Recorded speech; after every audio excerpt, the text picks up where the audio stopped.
Akarasisi kagiye kwinjira kagizwe n'amasibo 12, amasibo 9 y'ingabo z'u Rwanda n'amasibo 3 ya polisi y'u Rwanda. Bakaba binjiye barangajwe imbere n'itsinda rya muzika riyobowe na Lieutenant Jean-Claude Bitingimana yungirijwe na Lieutenant Frank Kamugisha.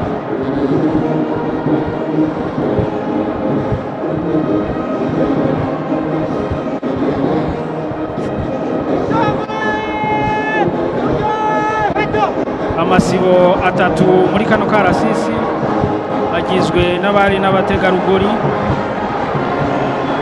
ba RDF na polisi.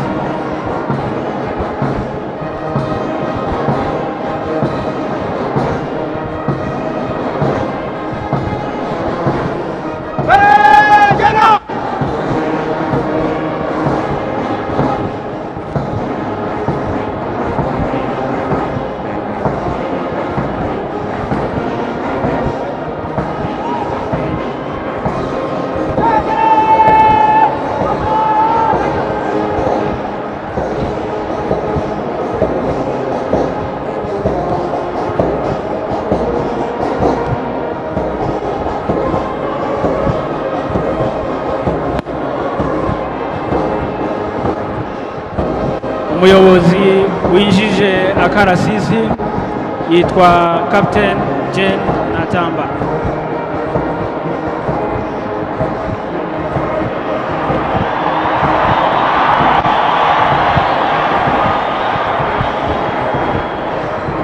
Isibo ya mbere iyobowe na Lieutenant Rolion Gihozo na Lieutenant Augustin King Mudaherano.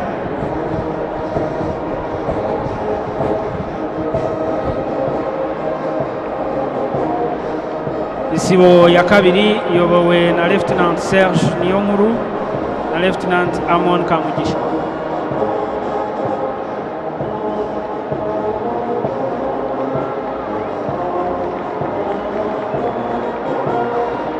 Isibo ya gatatu iyobowe na Lieutenant Daniel Niyonzima na Lieutenant Eric Habiyaremye.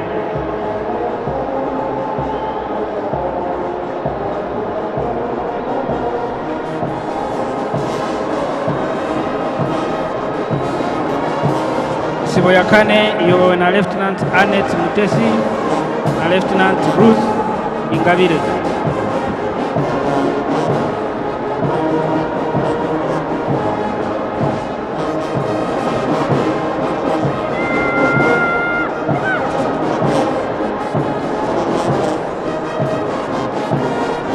Isibo ya gatanu iyobowe na Lieutenant Delphine Ugiriwabo na Lieutenant Charlotte Butiji.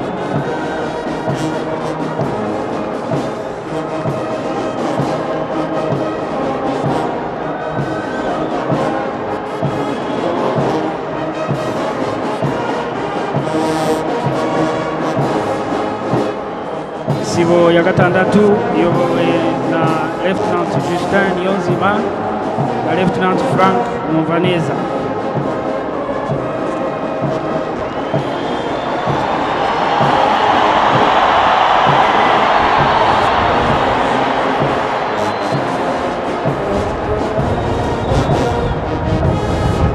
Isibo ya karindwi iyobowe na Inspector of Police Emi Motanyi na Inspector of Police David Kagaba.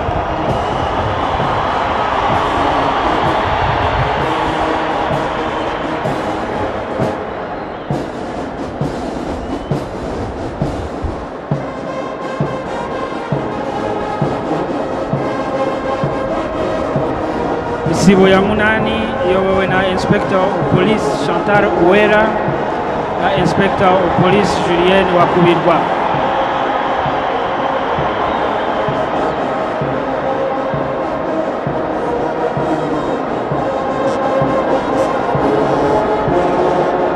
isibo ya cyenda iyobowe na Inspector of Police Thomas Rwagasore na Inspector of Police Ronald Nyarwaya.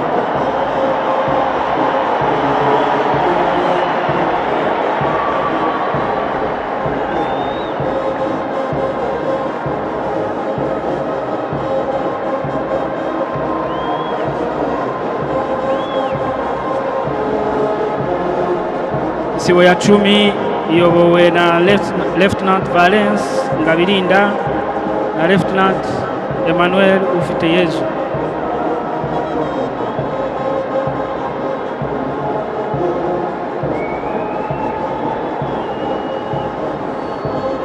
Isibo ya 11 iyobowe na Lieutenant Eric Abingabwa na Lieutenant Celestin Tuyisabe.